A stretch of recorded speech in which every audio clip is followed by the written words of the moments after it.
देखिए, direct indirect जो topic है जो हम आज शुरू करने जा रहे हैं, इसमें ध्यान रखने की चीज़ ये है कि डायरेक्ट से इनडायरेक्ट आपके 10th क्लास में 11th क्लास में 4 मार्क्स का टॉपिक होता है, लेकिन आपके सारे अनसीन पैसेजेस, सीन पैसेजेस और किताब के या बुक के आप जितने भी आंसर्स आप लिखते हैं वो सभी आपको इनडायरेक्ट स्पीच में लिखने पड़ते हैं। इसलिए इस टॉपिक को आप केवल 4 मार्क्स का ना माने। डायरेक्ट से इनडायरेक्ट का मतलब होता है सामने बात की हुई है वो उसको दूसरे तरीके से आप बाहर वाले से या थर्ड पर्सन से कैसे बोलते हैं। डायरेक्ट से इनडायरेक्ट करते वक्त हमें केवल 2 चीजों पे ध्यान देना होता है, एक प्रोनाउन बदलने में, एक टेंस बदलने में। अगर एक भी गलत हो गया, प्रोनाउन चेंज में गड़बड़ हो गई या टेंस बदलने में गड़बड़ हो गई, एक सही है और एक गलत है, तो भी 0 मार्क्स हो जाते हैं आपके। आपको ध्यान रखना है आपके दोनों करेक्ट वे में होना बहुत बहुत जरूरी होते हैं। इसे डायरेक्ट इनडायरेक्ट शुरू करने से पहले प्रोनाउंस पढ़ते हैं, क्योंकि उसके बिना आप आगे नहीं बढ़ पाएंगे। प्रोनाउन आपके बेसिकली 7 होते हैं। There are 7 pronouns: I, we, you, they, he, she, it. अब इसके 4 भाग होते हैं: I, my, me, myself, we, our, us, ourselves, you, your, you, yourself या selves दोनों चलेगा, they, their, them, themselves, he, his, him, himself, she, her, herself, और its, itself। तो मीन्स टोटल आपके 28 प्रोनाउंस होते हैं। There are 28 pronouns. इन 28 pronoun को 3 पर्सन में बांटा जाता है। पे ध्यान रखें, पहले प्रोनाउन आते हैं, सेकंड स्टेप में पर्सन आते हैं। इस दुनिया में सबसे पहले आदमी स्वयं की सोचता है, तो इन 28 प्रोनाउन में से स्वयं के बारे में डिनोट करने वाले ये 8 प्रोनाउन हैं। तो पहले नंबर पर स्वयं आते हैं, तो ये I, my, me, myself, we, our, us, ourselves, ये आपके फर्स्ट पर्सन कहलाएंगे। अब मैं ठीक तो तुम ठीक। पहले नंबर पे मैं स्वयं को लूंगा, सेकंड पे आपको लूंगा। हमेशा ध्यान रखें, पहले नंबर पर मैं हूं और सेकंड नंबर पर आप हो। आपके लिए मैं सेकंड पर्सन हूं, मेरे लिए आप सेकंड पर्सन हैं। तो I, my, me, myself, we, our, us first person हुए, और यू, योर सेल्फ आपके सेकंड पर्सन हुए, और मैं ठीक तुम ठीक तो बाकी सारी दुनिया ठीक, ये आपके पूरे थर्ड पर्सन होते हैं। ये टोटल 3 पर्सन में डिवाइडेड है। अब इनको आप याद कैसे करेंगे, क्योंकि डायरेक्ट एंड इनडायरेक्ट में प्रोनाउन चेंज होना बहुत जरूरी है, वो भी सही तरीके से। अब जैसे आपका आई का परिचय पूछा जाता है, तो आई आपका फर्स्ट पर्सन का फर्स्ट नंबर, मी का परिचय पूछेंगे फर्स्ट पर्सन का थर्ड नंबर, पहले का तीसरा। इसको आप ऐसे ही याद करें तो आपके प्रोनाउन कभी गलत नहीं होंगे। अगर डायरेक्ट करेंगे तो गड़बड़ होने के चांसेस होते हैं। सीबीएसई वाले भी विशेष ध्यान दें, वो काफी एरर करते हैं इस मामले में। जैसे आपका योर है, आपने पूछा योर का आइडेंटिफिकेशन क्या है, तो सेकंड पर्सन का सेकंड नंबर। बेसिकली ये नॉमिनेटिव प्रोनाउन होता है। ये क्योंकि नॉमिनेटिव इसलिए क्योंकि व्यक्ति के नाम की जगह आता है। ये पजेसिव प्रोनाउन होता है क्योंकि ये अधिकार बताता है। It shows your position. It is my marker, ये मेरा है, अधिकार है। इट इज योर कॉपी, यह आपकी कॉपी है। ये आपका अधिकार बता रहा है। ये ऑब्जेक्टिव प्रोनाउन होता है, ये हमेशा मेन वर्ब के बाद आता है, और ये रिफ्लेक्सिव प्रोनाउन होता है। ठीक है, तो डैड्स एंड डैड में ये ज्यादा यूज किए जाते हैं बोर्ड क्लासेस में और कॉम्पिटिटिव क्लासेस में। तो आप इनको इनके परिचय से याद करेंगे पूरा कि इनको कैसे याद करना है। आपका जैसे आर का पूछा जाए तो फर्स्ट पर्सन का सेकंड नंबर। अब मैं आपको प्रोनाउन चेंज करना सिखाता हूं। प्रोनाउन चेंज करने के लिए आपको एक टेबल याद होना बहुत जरूरी है। या तो आप डायरेक्ट हिट कर रहे हैं इसे, लेकिन उसके लिए आपको सेंटेंस की हिंदी आना जरूरी है, जो आमतौर पर हिंदी मीडियम से पढ़ने वाले स्टूडेंट्स के लिए काफी दिक्कत वाला होता है, क्योंकि हिंदी मीडियम वाले स्टूडेंट एग्जैक्ट हिंदी नहीं कर पाते हैं, तो उनको ये प्रॉब्लम आना स्वाभाविक है। अब आप देखिए, ये आपका डायरेक्ट एंड इनडायरेक्ट दो भागों में डिवाइडेड होता है। एक तो होता है आपका सीमा, जैसे मैंने लिखा says to me, I don't like you, ये सेंटेंस लिखा मैंने। तो ये रिपोर्टिंग वर्ब कहलाता है, ये रिपोर्टेड स्पीच कहलाता है। जो भी इन्वर्टेड कोमा में आता है तो रिपोर्टेड स्पीच कहते हैं। यदि रिपोर्टिंग वर्ब में प्रेजेंट या फ्यूचर टेंस आता है तो केवल और केवल प्रोनाउन चेंज होता है, टेंस नहीं बदलेगा। कॉम्पिटिटिव वाले स्टूडेंट विशेष ध्यान दें, क्योंकि कंपटीशन में वो दोनों देता है, या फिर 7th 8th क्लास में आते हैं फिर इस प्रकार के, क्योंकि 9 से वो हमेशा सैड ही देगा। तो आपके सामने दोनों ऑप्शन ओपन रहेंगे, आपको प्रोनाउन भी चेंज करना है, टेंस भी चेंज करना है। मैं आपको दोनों सेपरेट बदलना सिखा रहा हूं, क्योंकि जब तक आपका एक पे कमांड नहीं होगा तो दूसरा सही भी हो गया तो भी कोई उसकी वैल्यू नहीं होती है, वो गलत ही माना जाएगा। तो सीमा टेल्स मी, टेल टोल्ड के साथ कभी टू नहीं लगता, से के साथ ही लगता है to. Seema tells me that, ये कनेक्टर लगा। अब इसमें आप देखिए कितने प्रोनाउन आ रहे हैं, आपके दो प्रोनाउन इस्तेमाल हो रहे हैं। आई का परिचय मैंने आपको बताया था पहले का पहला, तो जो पर्सन है उसी नाम से बदलते हैं आप रिपोर्टिंग वर्ब के। तो पहला पर्सन, फर्स्ट पर्सन का पहला नंबर मींस शॉर्ट में पहले का पहला। तो पहला नाम क्या है? सीमा, तो सीमा का पहला क्या होता है? शी। तो जो परिचय आप यहां देंगे वही परिचय आप रिपोर्टिंग वर्ब में दे दें, आपका प्रोनाउन कभी गलत नहीं होगा। बस जो परिचय यहां दे रहे हैं वो यहां दे दें। तो आप पहले का पहला बोला तो पहला कौन है यहाँ? सीमा। तो सीमा का पहला शी। अब क्योंकि शी के साथ डज लगता है, सीमा शी डज नॉट लाइक। अब यू का परिचय, अब यू का सेकंड पर्सन का पहला भी यू होता है, सेकंड पर्सन का तीसरा भी यू होता है। यहाँ थोड़ा कंफ्यूजन की स्थिति हो जाती है सभी आरबीएससी और सीबीएसई स्टूडेंट्स के साथ, तो थोड़ा सतर्क रहें। यदि मेन वर्ब के बाद यू आ रहा है तो वो सेकंड का थर्ड कहलाएगा, दूसरे पर्सन का तीसरा। और अगर सब्जेक्ट के रूप में यू आता है तो सेकंड पर्सन का पहला माना जाएगा। तो इसका परिचय दूसरे का तीसरा। तो दूसरा नाम क्या है यहाँ? मी। तो दूसरे का तीसरा, तो मी का तीसरा क्या होता है? मी रहेगा। तो आई, माई, मी। तो आपका जो भी यहाँ है सेकंड, उसका तीसरा कर दें मी। या मैंने आपका एक सेंटेंस लिखा, Suresh said to Ritu, you can do it for me.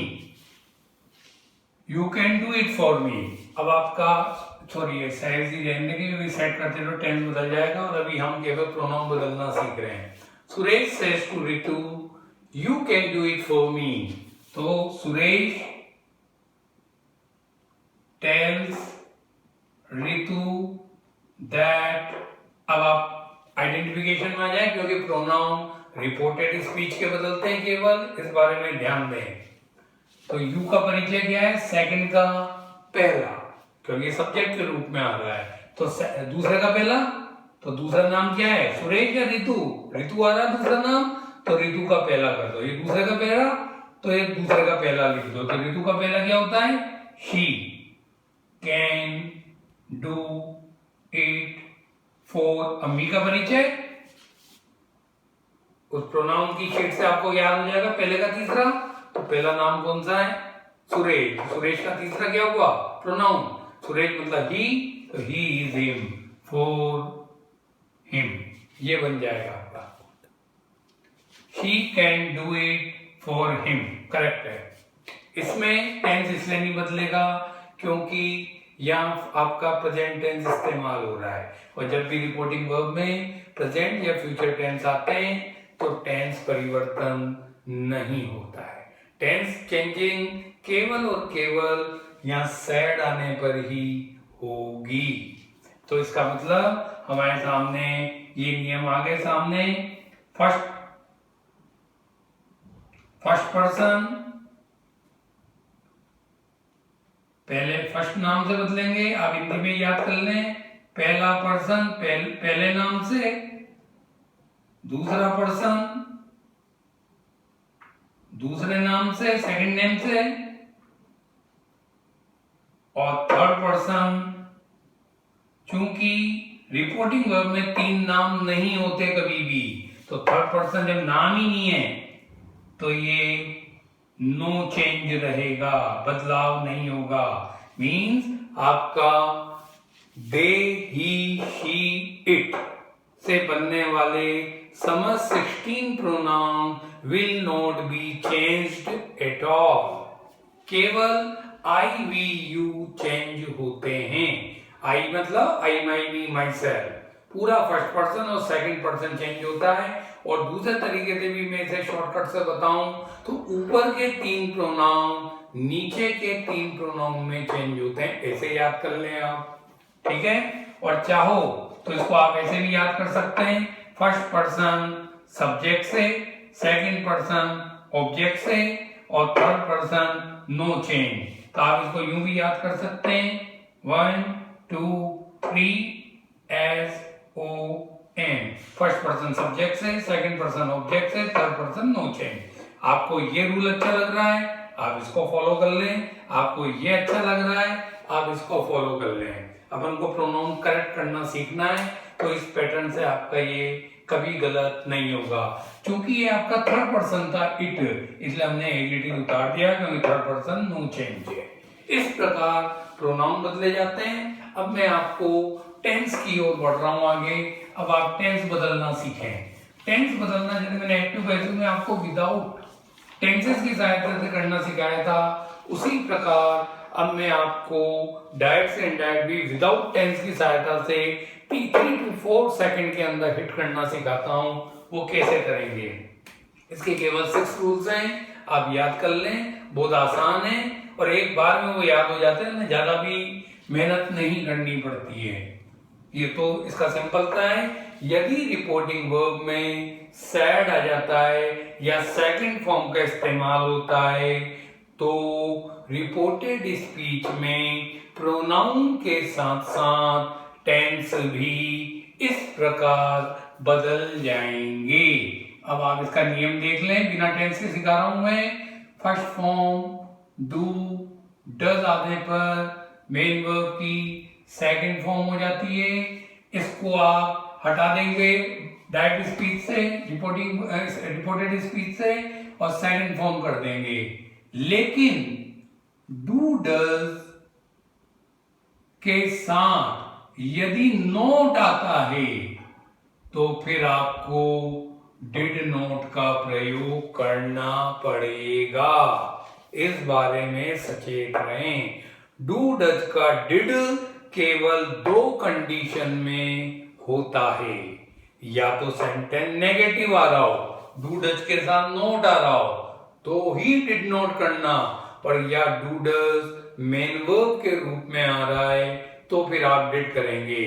अगर ये इंटरोगेटिव बनाने के लिए काम में आ रहा है do does, do you know me, तो डू डज को हटा देंगे। इसका इनडायरेक्ट स्पीच में किसी भी प्रकार से इस्तेमाल नहीं किया जाएगा। डिड आपका 2 ही कंडीशन में होगा, या तो वाक्य नेगेटिव हो, या आपका मेन वर्ब के रूप में आ रहा हो, या इंटरोगेटिव नेगेटिव हो। अदरवाइज डू डज का डिड किसी कीमत में नहीं होगा। फिर इसके बाद सेकंड रूल, थर्ड रूल आएगा, यदि आपके सेकंड फॉर्म या डिड आता है तो आप हैड प्लस थर्ड फॉर्म कर देंगे। ये याद कर लें, थर्ड फॉर्म स्टूडेंट मिसिंग कर जाते हैं, इसलिए विशेष ध्यान दें इस वाले रूल पे। सेकंड फॉर्म देखकर आप हेड तो लगा देते हैं लेकिन थर्ड नहीं लगाते, कोई फॉर्म रहने देते हैं, गलत हो जाएगा। डिड को भी हटाकर हेड थर्ड में तब्दील कर देते हैं। यदि इजेमार आता है तो वॉज वर करेंगे। फॉर्म मैंने केवल आप देखिए एक ही जगह लिखी है, क्योंकि इनमें जो फॉर्म आपकी डायरेक्ट स्पीच में आ रही है वो की वही कॉपी हो जाएगी, इसमें भी, इसमें भी, इसमें भी। लेकिन चूंकि यहां चेंज होती है इसलिए मैंने स्पष्ट रूप से लिख दी है, इसलिए इस वाले का विशेष ध्यान दें आप। यदि वाज वर आता है आपका रिपोर्टेड स्पीच में तो हैड बीन कर देना है, जो मेन वर्ब यहां है वो की वही कॉपी हो जाएगी। यदि हैज होता है तो हेड कर देना है, जो भी फॉर्म यहां आ रही है वो की वही उतर जाएगी। आपकी फॉर्म थर्ड भी हो सकती है, या फोर्थ भी हो सकती है, फिफ्थ भी हो सकती है, जैसा कि मैंने आपको थर्ड या फोर्थ पार्ट में बताया था। और इसके अलावा फाइनल और अंतिम नियम, मॉडल आते हैं तो उन्हें मोटा कर दो। मोटा कर दो का मतलब है पास्ट टेंस में कर दो। ये वाला रूल आपके केवल 4 मॉडल में अप्लाई होता है।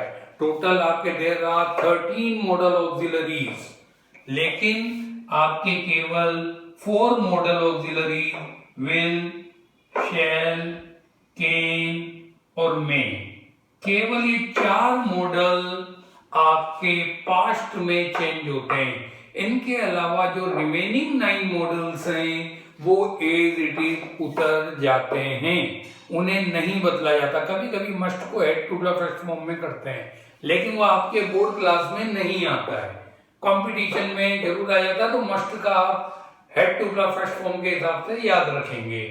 अब आप इनको कैसे चेंज करेंगे? विल और शेल दोनों का वुड किया जाता है। कैन का मोटा कुड या पास्ट टेंस कुड हो जाएगा, और आपका मे का माइट हो जाता है। विल और शेल दोनों का वुड करना पड़ता है। स्टूडेंट्स कई बार शेल का शुड कर देते हैं, लेकिन मैं आपको बता देता हूं, जैसे आपका सेंटेंस मैंने यहां लिखा, Ritu said to Kamal I shall bring a gift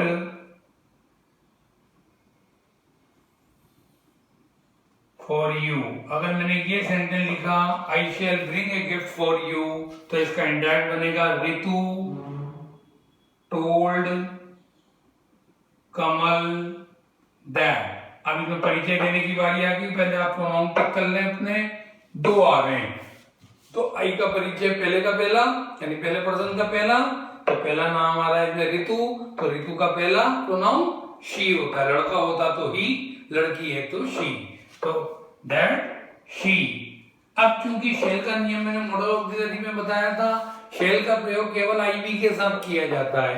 अब चूंकि ये शी हो गया तो ये शेल यहाँ विल के रूप में कंसिडर हो रहा है, इसी कारण से विल और शेल दोनों का वुड हो जाता है। हाँ, इन केस अगर आईवी यहाँ आता और यहाँ भी आईवी होता तो आपका आईवी की कॉपी हो जाती, तो फिर शेल का शुड उस स्थिति में कर सकते थे, अदरवाइज शुड नहीं होता।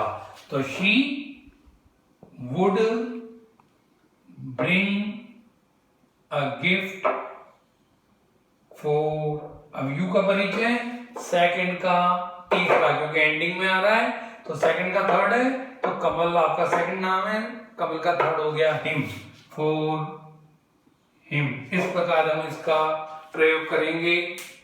और फाइनली एक चीज और बता देता हूं, नेक्स्ट क्लास में फिर मैं आपको इसके एग्जाम्पल कराऊंगा और इंटरगेटिव सेंटेंस भी करेंगे। क्वारंटाइन पीरियड में आपकी ग्रामर का एक काफी इंपॉर्टेंट टॉपिक हो रहा है, इसको आप घर में करें। एग्जाम्पल्स आपको अभी तक आप जो पढ़ते आ रहे हैं बुक्स में हर जगह अवेलेबल होते हैं, रूल्स आप इनको फॉलो करें, आपकी ग्रामर अपने आप स्ट्रांग होने लग जाएगी, क्योंकि इसमें टाइम ज्यादा नहीं लगता है। अब इनकेस मैंने यहाँ एक सेंटेंस और लिखता हूं, Surya said to Neema we have done it now। तो सूर्या told नीमा that, अब ये पहले का पहला है, लेकिन चूंकि ये प्लूरल है तो इसका भी प्लूरल करना पड़ेगा पहले नाम का।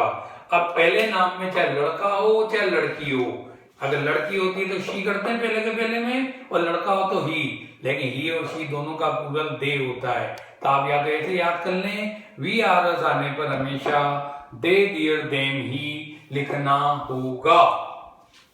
भाई यहाँ भी आई और वी होता तो फिर हम वी का भी उतार देते। तो Surya told Neema that they had done it then, तो नाउ का हो जाता है देन। तो ओवरऑल इसके एक ही नियम आपके सामने क्लियर होकर आ रहे हैं, आप इसका ध्यान देंगे। मैं इनको आप इसको कॉपी में लिख लेंगे अपनी, मैं यहाँ पर लिख देता हूँ। ये आपके क्या क्या चेंजेस होते हैं टेंस ऑफ प्रोनाउन के साथ, इनकी भी अलग से लिस्ट बना लें आप अपनी कॉपी में, ताकि आपको याद रहे। ध्यान दें, अगर से के साथ सेकंड नाम आता है, यानी से के साथ ऑब्जेक्ट आता है, तो आप टेल करेंगे। अगर सेज के साथ ऑब्जेक्ट आता है तो आप टेल्स करेंगे। सैड आता है लेकिन ऑब्जेक्ट नहीं आता तो सैड और इंटरगेटिव में आस्क्ड करेंगे। ध्यान दें, ऑब्जेक्ट आने पर ही टेल होता है और टेल्स होता है, और अगर सैड के साथ ऑब्जेक्ट आता है तो ही टोल्ड करना पड़ेगा। ये जो आपका ऑब्जेक्ट होता है ये 3 जगह आता है। ये तो स्पीच के शुरू में भी आ जाता है, बस नाम के आगे कोमा आएगा, या रिपोर्टेड स्पीच के एंड में आ जाता है, उसमें सेंटेंस के कोमा लग के नाम आएगा। ऐसे आप इसको जजमेंट में लेंगे। जैसे मैं लिख दिया we have done it now comma नीमा, तो कोमा आपको बताता है कि नीमा की एक्चुअल जगह यहाँ है। और यहाँ यूं भी लिख सकते थे, Surya said Neema comma we have done it now, तो कोमा आपको बताता है कि वो ऑब्जेक्ट आपका रिपोर्टेड स्पीच में आ गया। इस प्रकार से ऑब्जेक्ट आपका 3 जगह आता है। तो आप पहले ये वर्ड जरूर करें, जो रूल पढ़ते हैं कि सेड टू आने पर टोल्ड करते हैं वो गलत होता है। ओवरऑल एक्चुअल नियम होता है ऑब्जेक्ट के आने के कारण टू होता है, टोल्ड होता है। तो सेड प्लस ऑब्जेक्ट आने पर टोल्ड होगा, और आस्क्ड का तो नहीं है। इंटरगेटिव में ऑब्जेक्ट की जरूरत नहीं होती है। तो एक तो ये ध्यान रखेंगे। इसके अलावा आपको फर्दर जो याद रखने की चीज है वो ये होती है, इसकी भी लिस्ट लिख लें। टुडे का डेट डे, ये होने को तो 8-9 होता है, लेकिन आप 3-4 याद कर लें, इनसे बाहर बोर्ड में नहीं आते हैं। टुडे का दैट डे, यस्टरडे का द लास्ट डे, या द